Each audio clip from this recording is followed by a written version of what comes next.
Любил он. Хороший человек хороших людей любил. Он простых людей любил. Не начальство. А с начальством он ругался только. Со мной он тоже ругался, как с начальством ведь. Это тоже черта его хорошая. У меня же вот надо мной жил этот Адольф Андреевич Мурманский. Он и к нему ходил ругаться. Это не ругаться ходил. Он же по-дружески с нами говорил. Он горевал. Переживал, Переживал.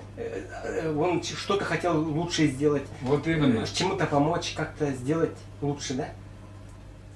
Решать Именно, какие-то вопросы. именно поэтому. Это нам казалось, что он ругается. Он не ругался.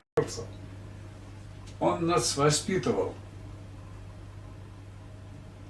Но это писатель. Писатель такой и должен быть.